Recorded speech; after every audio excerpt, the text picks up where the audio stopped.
ಈ ನೀರು ಪ್ರತಿನಿತ್ಯ ನಮಗೆ ಬೇಕಾಗುವ ಒಂದು ಮೋಸ್ಟ್ ಎಸೆನ್ಷಿಯಲ್ ಥಿಂಗ್ ಆಗಿದೆ. ನಾವು ಬದುಕಬೇಕಂತಂದರೆ ನೀರನ್ನು ಕುಡಿಲೇಬೇಕು. ಆದರೆ ನಮ್ಮಲ್ಲಿ ಬಹಳಷ್ಟು ಜನ ಸರಿಯಾಗಿ ನೀರನ್ನು ಕುಡಿಯೋದಿಲ್ಲ. ಈ ಜಗತ್ತಿನಲ್ಲಿ 99%ಗಿಂತಲೂ ಅಧಿಕ ಜನ ತಪ್ಪಾದ ರೀತಿಯಲ್ಲಿ ನೀರನ್ನು ಕುಡಿತಾರೆ. ಹೀಗಾಗಿ ಅವರಿಗೆ ಈ ಜೀವಜಲದ ಸರಿಯಾದ ಹೆಲ್ತ್ ಬೆನಿಫಿಟ್ಸ್ಗಳು ಸಿಗಲ್ಲ. 100 ವರ್ಷಕ್ಕಿಂತಲೂ ಅಧಿಕ ಕಾಲ ಬದುಕಿದ ಫೇಮಸ್ ರಷ್ಯನ್ ಡಾಕ್ಟರ್ ಆದ ಫೆಡೋರ್ ಗ್ರಿಗೋರೋವಿಚ್ ಅವರು ನಮಗೆ ಹೈಡ್ರೇಷನ್ನ ಮಹತ್ವವನ್ನು ಮತ್ತು ಸರಿಯಾಗಿ ನೀರು ಕುಡಿಯುವ ವಿಧಾನಗಳನ್ನು ತಿಳಿಸಿಕೊಟ್ಟಿದ್ದಾರೆ. ನಾವೇನಾದರೂ ಈ ಟೆಕ್ನಿಕ್ಸ್ಗಳನ್ನು ಫಾಲೋ ಮಾಡಿದರೆ ನಮಗೆ 1 ವಾರದ ಒಳಗಡೆನೆ ಹೆಲ್ತ್ ಬೆನಿಫಿಟ್ಸ್ಗಳು ಸಿಗೋಕೆ ಶುರುವಾಗ್ತವೆ. ಅದಕ್ಕಾಗಿ ನೀವು ಸರಿಯಾಗಿ ನೀರು ಕುಡಿಯೋದಕ್ಕಾಗಿ ಈ 8 ಟಿಪ್ಸ್ಗಳನ್ನು ಫಾಲೋ ಮಾಡಿ. Tip number 1, drink 1 glass of water before going to bed every day. ಪ್ರತಿದಿನ ರಾತ್ರಿ ನೀವು ಮಲಗಿಕೊಳ್ಳೋದಕ್ಕಿಂತ ಮುಂಚೆ 1 ಗ್ಲಾಸ್ ನೀರನ್ನು ಕುಡಿದ್ಬಿಟ್ಟು ಮಲ್ಕೊಳ್ಳಿ. ಈ ರೀತಿ ಮಾಡೋದ್ರಿಂದ ಇಡೀ ರಾತ್ರಿ ನಿಮ್ಮ ಬಾಡಿ ಹೈಡ್ರೇಟೆಡ್ ಆಗಿರುತ್ತೆ ಮತ್ತು ಇದು ರಿಪೇರಿಂಗ್ ಪ್ರೊಸೆಸ್ನಲ್ಲೂ ಕೂಡ ಹೆಲ್ಪ್ ಮಾಡುತ್ತೆ. ಯಾವಾಗ ನೀವು ರಾತ್ರಿ ಮಲ್ಕೊಂಡಿರ್ತೀರೋ ಆವಾಗ ನಿಮ್ಮ ಬಾಡಿ ನಿಮ್ಮಲ್ಲಿ ಡ್ಯಾಮೇಜ್ ಆಗಿರುವ ಟಿಶ್ಯೂಗಳನ್ನು ಮತ್ತು ಸೆಲ್ಸ್ಗಳನ್ನು ರಿಪೇರಿ ಮಾಡ್ತಾ ಇರುತ್ತೆ, ಹೊಸ ಸೆಲ್ಸ್ಗಳನ್ನು ಬಿಲ್ಡ್ ಮಾಡ್ತಾ ಇರುತ್ತೆ, ನೀವು ತಿಂದಿರುವ ಆಹಾರವನ್ನು ಡೈಜೆಸ್ಟ್ ಮಾಡ್ತಾ ಇರುತ್ತೆ ಮತ್ತು ನಿಮ್ಮ ದೇಹದಲ್ಲಿರುವ ಟಾಕ್ಸಿನ್ಸ್ಗಳನ್ನೆಲ್ಲ ಫಿಲ್ಟರ್ ಮಾಡ್ತಾ ಇರುತ್ತೆ. ಸೊ ಇದಕ್ಕೆ ನೀರಿನ ಅವಶ್ಯಕತೆ ಬೀಳುತ್ತೆ. ಅದಕ್ಕಾಗಿ ನೀವು ಮಲಗಿಕೊಳ್ಳೋದಕ್ಕಿಂತ ಮುಂಚೆ 1 ಗ್ಲಾಸ್ ನೀರನ್ನು ಕುಡಿದ್ಬಿಟ್ಟು ಮಲ್ಕೊಳ್ಳಿ. ಇಲ್ಲಿ ಒಂದು ಕ್ವಶನ್ ಇದೆ, ಜಾಸ್ತಿ ನೀರನ್ನು ಕುಡಿದು ಮಲಗಿಕೊಳ್ಬೇಡಿ. ಇಲ್ಲಪ್ಪ ಅಂತಂದರೆ ರಾತ್ರಿ ನಿಮಗೆ ಪದೇ ಪದೇ ಯೂರಿನೇಷನ್ಗೆ ಹೋಗಬೇಕಾಗತ್ತೆ, ನಿಮ್ಮ ನಿದ್ದೆ ಕೆಡುತ್ತೆ. Just have 1 glass of water only. Tip number 2, sip water gradually throughout a day. ನೀವು ಡೇ ಟೈಮಲ್ಲಿ 3-4 ಗಂಟೆಯ ನಂತರ ಒಮ್ಮಿಂದೊಮ್ಮೆಲೆ ಬಹಳಷ್ಟು ನೀರನ್ನು ಘಟಘಟ ಅಂಥೇಳಿ ಕುಡಿಯೋಕೆ ಹೋಗಬಾರ್ದು. ಈ ರೀತಿ ನೀವು ಒಂದೇ ಟೈಮಿಗೆ ಬಹಳಷ್ಟು ನೀರನ್ನು ಕನ್ಸ್ಯೂಮ್ ಮಾಡಿದರೆ ನಿಮ್ಮ ಕಿಡ್ನಿಗಳ ಮೇಲೆ ಮತ್ತು ಹಾರ್ಟ್ನ ಮೇಲೆ ಪ್ರೆಷರ್ ಬಿಲ್ಡ್ ಆಗುತ್ತೆ, ಲೋಡ್ ಹಾಕಿದಂಗೆ ಆಗುತ್ತೆ. ಅದಕ್ಕಾಗಿ ನೀವು ಒಂದೇ ಟೈಮಿಗೆ ಜಾಸ್ತಿ ನೀರನ್ನು ಕುಡಿಯುವ ಬದಲು ರೆಗ್ಯುಲರ್ ಟೈಮ್ ಇಂಟರ್ವಲ್ಸ್ಗಳಲ್ಲಿ ಸ್ವಲ್ಪ ಸ್ವಲ್ಪ ನೀರನ್ನು ಕುಡಿಯೋದು ಬೆಟರ್ ಆಗಿದೆ. ನೀವು ಪ್ರತಿ 1 ಗಂಟೆಗೆ ಸ್ವಲ್ಪ ಸ್ವಲ್ಪ ನೀರನ್ನು ಸಿಪ್ ಮಾಡಿದಷ್ಟು ಬೆಟರ್ ಆಗಿದೆ. ನಿಮಗೆ ನೆನಪಲ್ಲಿ ಉಳಿಯಲ್ಲ ಅಂತಂದರೆ ನೀವು ಟೈಮರನ್ನು ಸೆಟ್ ಮಾಡ್ಬೋದು. ಮತ್ತು ನೀರನ್ನು ನೀವು ಹೀಗೆ ಘಟ ಅಂತ ಹೇಳಿ ಕುಡಿಯೋ ಬದಲು ಜ್ಯೂಸ್ ಥರ ಸಿಪ್ ಮಾಡಿ ಕುಡಿಬೇಕು. ಎಂಜಾಯ್ ಮಾಡ್ತಾ ಕುಡಿದ್ರೆ ಇದು ಬೇಗನೆ ನಿಮ್ಮ ಬಾಡಿಯಲ್ಲಿ ಅಬ್ಸರ್ವ್ ಆಗುತ್ತೆ ಮತ್ತು ಈ ರೀತಿ ನೀರನ್ನು ಕುಡಿಯೋದ್ರಿಂದ ನಿಮ್ಮ ಮೆಂಟಲ್ ಕ್ಲಾರಿಟಿ ಇಂಪ್ರೂವ್ ಆಗುತ್ತೆ ಮತ್ತು ನಿಮ್ಮ ಬಾಡಿಯಲ್ಲಿ ಎನರ್ಜಿ ಲೆವೆಲ್ಸ್ ಮೇಂಟೈನ್ ಆಗುತ್ತೆ ಮತ್ತು ನಿಮಗೆ ಪ್ರಾಪರ್ ಹೈಡ್ರೇಷನ್ ಕೂಡ ಸಿಗತ್ತೆ. ಅದಕ್ಕಾಗಿ ರೆಗ್ಯುಲರ್ ಟೈಮ್ ಇಂಟರ್ವಲ್ಗಳಲ್ಲಿ ಪೂರ್ತಿ ದಿನ ನೀರನ್ನು ಸಿಪ್ ಮಾಡಿ. Tip number 3, avoid drinking cold water. ನೀವು ಸಾಧ್ಯವಾದಷ್ಟು ಕೋಲ್ಡ್ ವಾಟರನ್ನು ಕುಡಿಯೋದನ್ನು ಅವಾಯ್ಡ್ ಮಾಡಬೇಕು. ಸಪೋಸ್ ನೀವು ಫ್ರಿಜ್ಜಲ್ಲಿಟ್ಟಿರುವ ಕೋಲ್ಡ್ ವಾಟರನ್ನು ಸೇವಿಸಿದರೆ ಇದು ನಿಮ್ಮ ಡೈಜೆಷನನ್ನು ಸ್ಲೋ ಡೌನ್ ಮಾಡುತ್ತೆ ಮತ್ತು ಇದರ ಜೊತೆಗೆ ನೀವು ಕೋಲ್ಡ್ ವಾಟರನ್ನು ಕುಡಿದಿರುವಾಗ ನಿಮ್ಮ ಬಾಡಿ ಟೆಂಪ್ರೇಚರನ್ನು ಮೇಂಟೈನ್ ಮಾಡೋಕ್ಕೆ ಸಿಕ್ಕಾಪಟ್ಟೆ ಎನರ್ಜಿಯನ್ನು ಇನ್ವೆಸ್ಟ್ ಮಾಡುತ್ತೆ. ಹೀಗಾಗಿ ನೀವು ಕೋಲ್ಡ್ ವಾಟರನ್ನು ಸೇವಿಸೋದನ್ನು ಅವಾಯ್ಡ್ ಮಾಡಬೇಕು. ಕೋಲ್ಡ್ ವಾಟರನ್ನು ಸೇವಿಸಿದರೆ ಡೈಜೆಷನ್ ಸ್ಲೋ ಡೌನ್ ಆಗುತ್ತೆ, ಇದರಿಂದ ಬ್ಲೋಟಿಂಗ್ ಕ್ರಿಯೇಟ್ ಆಗುತ್ತೆ. ಅದಕ್ಕಾಗಿ ನೀವು ಕೋಲ್ಡ್ ವಾಟರ್ನ ಬದಲಿಗೆ ನಾರ್ಮಲ್ ರೂಮ್ ಟೆಂಪ್ರೇಚರ್ನಲ್ಲಿಟ್ಟಿರುವ ವಾಟರನ್ನು ಸೇವಿಸಬೇಕು. ಇಲ್ಲಪ್ಪ ಅಂತಂದರೆ ನೀವು ನೀರನ್ನು ಕುದಿಸಿ ಆರಿಸಿಬಿಟ್ಟು ವಾರ್ಮ್ ವಾಟರನ್ನು ಸೇವಿಸೋದು ಬೆಟರ್ ಇದೆ. ಅಂದರೆ ಉಗುರು ಬೆಚ್ಚಗಿನ ನೀರಂತೀವಲ್ಲ ಅದನ್ನು ಸೇವಿಸೋದು ಕೂಡ ಬೆಟರ್ ಆಗಿದೆ. Cold water is not good for your health, avoid it. ಒಂದು ವೇಳೆ ನೀವು ಕೂಡ ನಿಮ್ಮದೇ ಆದ ಒಂದು ಸ್ವಂತ ಯೂಟ್ಯೂಬ್ ಚಾನಲನ್ನು ಕ್ರಿಯೇಟ್ ಮಾಡಿಬಿಟ್ಟು ನಿಮ್ಮ ನಾಲೆಜನ್ನು ಜಗತ್ತಿನೊಂದಿಗೆ ಶೇರ್ ಮಾಡಿ ಮನೆಯಿಂದಲೇ 1 ಲಕ್ಷ ಹಣವನ್ನು ಪ್ರತಿ ತಿಂಗಳಿಗೆ ರೆಗ್ಯುಲರ್ ಆಗಿ ಗಳಿಸುವ ಆಸೆಯನ್ನು ಹೊಂದಿದರೆ ನೀವು ನನ್ನ ಆನ್ಲೈನ್ ಯೂಟ್ಯೂಬ್ ಕ್ರಿಯೇಟರ್ ಕೋರ್ಸಿಗೆ ಜಾಯಿನ್ ಆಗಿ ಎಲ್ಲವನ್ನು ಕೂಡ ಕಲಿಬಹುದು. ಲಿಂಕ್ ಈ ವಿಡಿಯೋದ ಡಿಸ್ಕ್ರಿಪ್ಷನ್ ಬಾಕ್ಸಲ್ಲಿದೆ, ಚೆಕ್ ಮಾಡಿ. ಇಲ್ಲವೇ www.roaringfilmschool.comಗೆ ವಿಸಿಟ್ ಮಾಡಿ. Tip number 4, limit water intake during meals. ನೀವು ಊಟ ಮಾಡುವಾಗ ನೀರನ್ನು ಕುಡಿಯೋಕೆ ಹೋಗಬಾರ್ದು.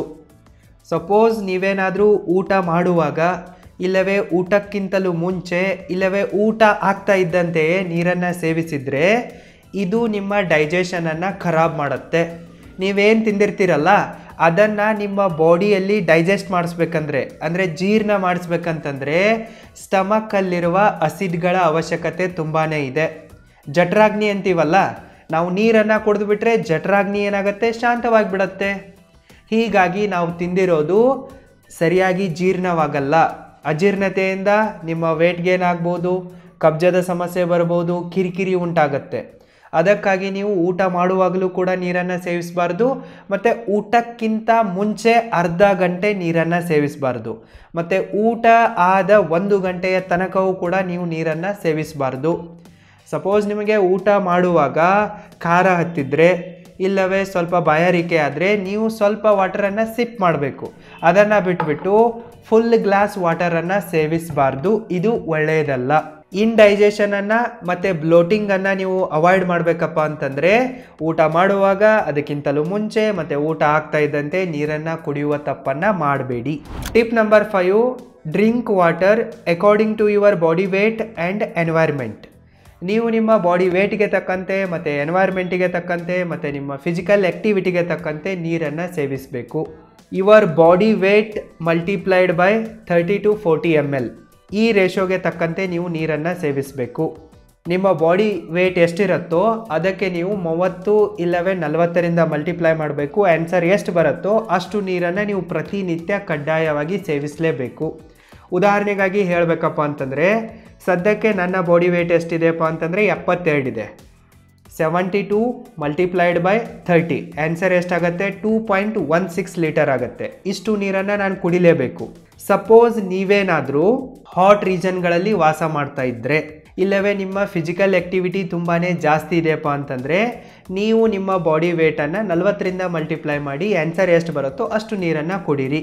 ನೀವು ಉತ್ತರ ಕರ್ನಾಟಕ ಸೈಡ್ನಲ್ಲಿ ವಿಜಯನಗರ ಇಲ್ಲವೇ ಕಲಬುರ್ಗಿ ಸೈಡ್ನಲ್ಲಿದ್ದರೆ, ಬಿಜಾಪುರ ಸೈಡ್ನಲ್ಲಿದ್ದರೆ ಇಲ್ಲಿ ಸಿಕ್ಕಾಪಟ್ಟೆ ಬಿಸಿಲಿರುತ್ತೆ.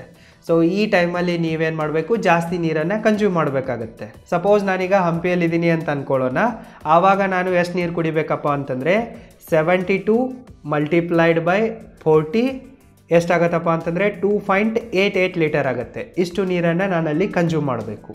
ಈ ರೀತಿ ನೀವು ನಿಮ್ಮ ಬಾಡಿ ವೇಟ್ಗೆ ತಕ್ಕಂತೆ, ಫಿಸಿಕಲ್ ಆ್ಯಕ್ಟಿವಿಟಿಗೆ ತಕ್ಕಂತೆ ಮತ್ತು ನಿಮ್ಮ ಎನ್ವೈರ್ಮೆಂಟಿಗೆ ತಕ್ಕಂತೆ ನೀರನ್ನು ಪ್ರತಿನಿತ್ಯ ಸೇವಿಸಲೇಬೇಕು. ಸಪೋಸ್ ನೀವೇನಾದರೂ ಕಡಿಮೆ ನೀರನ್ನು ಸೇವಿಸಿದರೆ ನಿಮಗೆ ಡಿಹೈಡ್ರೇಷನ್ನ ಪ್ರಾಬ್ಲಮ್ ಕ್ರಿಯೇಟ್ ಆಗುತ್ತೆ. ಜಾಸ್ತಿ ನೀರನ್ನು ಸೇವಿಸಿದರೆ ಅನಾವಶ್ಯಕವಾಗಿ ನಿಮ್ಮ ಕಿಡ್ನಿ ಮೇಲೆ ಲೋಡ್ ಬೀಳುತ್ತೆ. ಅದಕ್ಕಾಗಿ ನೀವು ಫಸ್ಟ್ ನಿಮ್ಮ ವೇಟ್ ಎಷ್ಟಿದೆ ಅನ್ನೋದನ್ನು ಚೆಕ್ ಮಾಡ್ಕೊಳ್ಳಿ. ಅದಾದ ನಂತರ ನಿಮ್ಮ ವೇಟ್ಗೆ 30 to 40 ml ಅನ್ನು ಮಲ್ಟಿಪ್ಲೈ ಮಾಡಿಬಿಟ್ಟು ಎಷ್ಟು ಆನ್ಸರ್ ಬರುತ್ತೋ ಅಷ್ಟು ನೀರನ್ನು ಡೈಲಿ ಕನ್ಸ್ಯೂಮ್ ಮಾಡಿ. Tip number 6, hydrate your self before exercise. ನೀವೇನಾದರೂ ಹೈ ಫಿಸಿಕಲ್ ಆ್ಯಕ್ಟಿವಿಟಿಯನ್ನು ಮಾಡ್ತಾ ಇದ್ದರೆ ಇಲ್ಲವೇ ಎಕ್ಸರ್ಸೈಸನ್ನು ಮಾಡ್ತಾ ಇದ್ದರೆ ಅದಕ್ಕಿಂತಲೂ ಅರ್ಧ ಗಂಟೆ ಮುಂಚೆ ನೀವು ಒಂದು ಸ್ಮಾಲ್ ಗ್ಲಾಸ್ ವಾಟರನ್ನು ಸೇವಿಸೋದು ಬೆಟರ್ ಆಗಿದೆ. ನಿಮಗಂತೂ ಗೊತ್ತೇ ಇದೆ, ಯಾವಾಗ ನೀವು ಎಕ್ಸರ್ಸೈಸ್ ಮಾಡ್ತಿರೋ ಆವಾಗ ನಿಮ್ಮಲ್ಲಿರುವ ಕ್ಯಾಲರಿ ಬರ್ನ್ ಆಗುತ್ತೆ, ಫ್ಯಾಟ್ ಬರ್ನ್ ಆಗುತ್ತೆ, ಮತ್ತು ನಿಮ್ಮ ಬಾಡಿಯಲ್ಲಿ ನೀರಿನ ಅವಶ್ಯಕತೆ ಕೂಡ ಜಾಸ್ತಿ ಬೇಕಾಗುತ್ತೆ. ಡಿಹೈಡ್ರೇಷನ್ನ ಸಮಸ್ಯೆ ಕೂಡ ಕ್ರಿಯೇಟ್ ಆಗೋ ಚಾನ್ಸಸ್ ಇರುತ್ತೆ.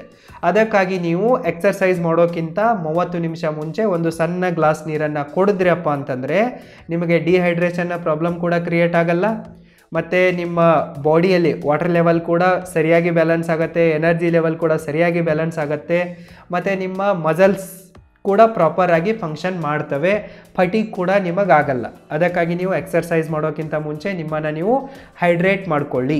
Tip number 7, drink water slowly and mindfully. ನೀವು ಯಾವುದೇ ಕಾರಣಕ್ಕೂ ಕೂಡ ಅವಸರದಲ್ಲಿ ನಿಂತ್ಕೊಂಡ್ಬಿಟ್ಟು ನೀರನ್ನು ಕುಡಿಬಾರ್ದು. ಈ ನೀರನ್ನು ನೀವು ಸಾವಕಾಶವಾಗಿ ಆರಾಮಾಗಿ ಕೂತ್ಕೊಂಡು ಕುಡಿಬೇಕು.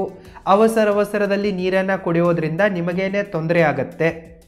ಹೇಗೆ ನೀವು ತಿಂದಿದ್ದು ನಿಮ್ಮ ಬಾಡಿಗೆ ಅಬ್ಸರ್ವ್ ಆಗಬೇಕು, ಅದೇ ಥರ ನೀವು ಕುಡಿದಿದ್ದು ಕೂಡ ನಿಮ್ಮ ಬಾಡಿಗೆ ಅಬ್ಸರ್ವ್ ಆಗೋದು ತುಂಬಾ ಇಂಪಾರ್ಟೆಂಟ್ ಆಗಿದೆ. ಅದಕ್ಕಾಗಿ ನೀವು ಆರಾಮಾಗಿ ಕೂತ್ಕೊಂಡ್ಬಿಟ್ಟು ಸಾವಕಾಶವಾಗಿ ಗುಟುಕು ನೀರನ್ನು ಕುಡೀರಿ. ಅಂದರೆ ಹೇಗೆ ಪಕ್ಷಿಗಳು ನೀರನ್ನು ಸೇವಿಸ್ತಾ ಇರ್ತಾವಲ್ಲ ಸ್ಲೋ ಆಗಿ, ಅದೇ ರೀತಿ ನೀವು ನೀರನ್ನು ಸೇವಿಸಿ. ಮತ್ತು ನೀವು ಮೈಂಡ್ಫುಲ್ ಆಗಿ ನೀರನ್ನು ಸೇವಿಸಬೇಕು. ಹೇಗೆ ಊಟ ಮಾಡುವಾಗ ಟಿ ವಿ ನೋಡಬಾರ್ದು, ಮೊಬೈಲನ್ನು ಬಳಸಬಾರ್ದು, ಪದೇ ಮಾತಾಡಬಾರ್ದು, ಅದೇ ರೀತಿ ನೀರನ್ನು ಕುಡಿಯುವಾಗಲೂ ಕೂಡ ನೀವು ಇದೇ ನಿಯಮಗಳನ್ನು ಫಾಲೋ ಮಾಡಬೇಕು. ಟಿ ವಿ ನೋಡ್ತಾ ನೀರು ಕೊಡದೆ, ಮೊಬೈಲಲ್ಲಿ ನೋಡ್ತಾ ನೀರು ಕೊಡದೆ, ಮಾತಾಡ್ತಾ ನೀರು ಕೊಡದೆ ಈ ರೀತಿ ಮಾಡಬಾರ್ದು. ಯಾವುದೇ ಡಿಸ್ಟ್ರಾಕ್ಷನ್ಸ್ಗಳಿಲ್ಲದೆ ನೀವು ಆರಾಮಾಗಿ ಮೈಂಡ್ಫುಲ್ ಆಗಿ ನೀರನ್ನು ಕುಡಿಬೇಕು. ಈ ರೀತಿ ನೀವು ನೀರನ್ನು ಕುಡಿದ್ರೆ ನೀವು ಕುಡಿದಿರುವ ನೀರು ನಿಮ್ಮ ಬಾಡಿಯಲ್ಲಿ ಅಬ್ಸಾರ್ಬ್ ಆಗುತ್ತೆ. ಮತ್ತು ಈ ನೀರಲ್ಲಿ ಕೂಡ ಬಹಳಷ್ಟು ಮಿನರಲ್ಸ್ಗಳಿರ್ತವೆ, ಕ್ಯಾಲ್ಸಿಯಂ ಇರುತ್ತೆ, ಮೆಗ್ನೀಷಿಯಮ್ ಇರುತ್ತೆ. ಅದು ನಿಮ್ಮ ಬಾಡಿಯಲ್ಲಿ ಡೈಜೆಸ್ಟ್ ಆಗಬೇಕು. ಅದಕ್ಕಾಗಿ ನೀವು ಸಾವಕಾಶವಾಗಿ ಮೈಂಡ್ಫುಲ್ನೆಸ್ನೊಂದಿಗೆ ನೀರನ್ನು ಕುಡೀರಿ. Tip number 8, drink good quality of water. ನೀವು ಕ್ಲೀನ್ ವಾಟರನ್ನು ಕುಡಿಬೇಕು. ರಿಚ್ ಮಿನರಲ್ಸನ್ನು ಹೊಂದಿರುವ ವಾಟರನ್ನು ಕುಡಿಬೇಕು. ಸಪೋಸ್ ನೀವೇನಾದರೂ ಅನ್ಕ್ಲೀನ್ ಆಗಿರುವ ಅಂದರೆ ಹೊಲಸು ನೀರನ್ನು ಸೇವಿಸಿದರೆ ನೀವು ಆರೋಗ್ಯವನ್ನು ತಪ್ತೀರಾ. ಇದು ನಿಮ್ಮ ಹೆಲ್ತ್ಗೆ ಒಳ್ಳೆಯದಲ್ಲ. ನೀರಿನಿಂದಲೂ ಕೂಡ ಬಹಳಷ್ಟು ಸಾಂಕ್ರಾಮಿಕ ರೋಗಗಳು ಬರ್ತವೆ ಅನ್ನೋದು ನಿಮಗೆ ಗೊತ್ತಿದೆ. ಅದಕ್ಕಾಗಿ ನೀವು ಸಾಧ್ಯವಾದಷ್ಟು ಕ್ಲೀನ್ ಆ್ಯಂಡ್ ಮಿನರಲ್ಸ್ ರಿಚ್ ಆಗಿರುವ ವಾಟರನ್ನು ಸೇವಿಸೋಕ್ಕೆ ಟ್ರೈ ಮಾಡಬೇಕು. ನಿಮ್ಮ ಮನೆಯಲ್ಲಿ ಫಿಲ್ಟರ್ ಇಲ್ಲ ಅಂತಂದರೆ ತಲೆ ಕೆಡಿಸಿಕೊಳ್ಳುವ ಅವಶ್ಯಕತೆ ಇಲ್ಲ. ನೀವೇನು ಮಾಡಿ, ಟ್ಯಾಪ್ ವಾಟರ್ ಬಂದರೂ ಅಷ್ಟೇ, ನದಿ ನೀರು ಬಂದರೂ ಅಷ್ಟೇ, ಕಾರ್ಪೊರೇಷನ್ ನೀರು ಬಂದರೂ ಅಷ್ಟೇ, ಇಲ್ಲ ನಿಮ್ಮ ಬೋರ್ವೆಲ್ನ ನೀರಿದ್ದರೂ ಅಷ್ಟೇ, ಅದನ್ನೇನು ಮಾಡಿ ಸರಿಯಾಗಿ ಕುದಿಸಿದ ನಂತರ ಆರಿಸಿದ ನಂತರ ನೀವು ಹೇಗೆ ಚಹಾವನ್ನು ಫಿಲ್ಟರ್ ಮಾಡ್ತಿರಲ್ಲ ಫನಲ್ನಲ್ಲಿ ಹಾಕಿ, ಅದೇ ರೀತಿ ಈ ನೀರನ್ನು ಫಿಲ್ಟರ್ ಮಾಡಿ ಅದನ್ನೇ ಕುಡೀರಿ. ಇದು ತುಂಬಾ ಹೆಲ್ದಿಯಾಗಿದೆ. ನೀವು ಕುಡಿಯೋ ನೀರು ಕ್ಲೀನ್ ಆಗಿರಬೇಕು ಮತ್ತು ಮಿನರಲ್ಸ್ಗಳಿಂದ ಕೂಡಿರಬೇಕು. ಇಷ್ಟಿದ್ರೆ ಸಾಕು. ಮತ್ತು ನಿಮಗೊಂದು ಬೋನಸ್ ಟಿಪ್ ಇದೆ. ನೀವು ಪ್ರತಿದಿನ ಎದ್ದ ತಕ್ಷಣವೇ 1 ಗ್ಲಾಸ್ ನೀರನ್ನು ಕುಡೀರಿ. ಇದರಿಂದ ನಿಮ್ಮ ಬಾಡಿಗೆ ಟಾಕ್ಸಿನ್ಸ್ಗಳನ್ನು ಫ್ಲಶ್ ಔಟ್ ಮಾಡೋಕ್ಕೆ ತುಂಬಾ ಹೆಲ್ಪ್ಫುಲ್ ಆಗುತ್ತೆ. ಮತ್ತು ನಿಮಗೆ ಕಬ್ಜದ ಸಮಸ್ಯೆ ಕೂಡ ಯಾವತ್ತೂ ಬರಲ್ಲ. ನಿಮಗೆ ಆರಾಮಾಗಿ ಟಾಯ್ಲೆಟ್ ಹೋಯ್ತಪ್ಪ ಅಂತಂದರೆ ನಿಮ್ಮ ಫುಲ್ ಡೇ ಹ್ಯಾಪಿಯಾಗಿರುತ್ತೆ. ಅದಕ್ಕಾಗಿ ಎದ್ದ ತಕ್ಷಣ ಕೂಡ 1 ಗ್ಲಾಸ್ ನೀರನ್ನು ಕುಡೀರಿ. ಈ 8 ಟಿಪ್ಸ್ಗಳನ್ನು ಫಾಲೋ ಮಾಡಿ ನೀವು ನೀರನ್ನು ಕುಡಿದ್ರೆ ನೀವು ಎನಿ ಟೈಮ್ ಹೆಲ್ದಿಯಾಗಿರ್ತೀರ ಮತ್ತು ಹ್ಯಾಪಿಯಾಗಿರ್ತೀರ. ಮತ್ತು ನಿಮಗೆ ನೀರಿನ ಎಲ್ಲ ಹೆಲ್ತ್ ಬೆನಿಫಿಟ್ಸ್ಗಳು ಸಿಗ್ತವೆ. ಇವುಗಳನ್ನು ಟ್ರೈ ಮಾಡಿ ರಿಸಲ್ಟ್ ಏನು ಬರುತ್ತೋ ಅನ್ನೋದನ್ನು ಕಮೆಂಟ್ ಮಾಡಿ. All the very best. Thank you so much.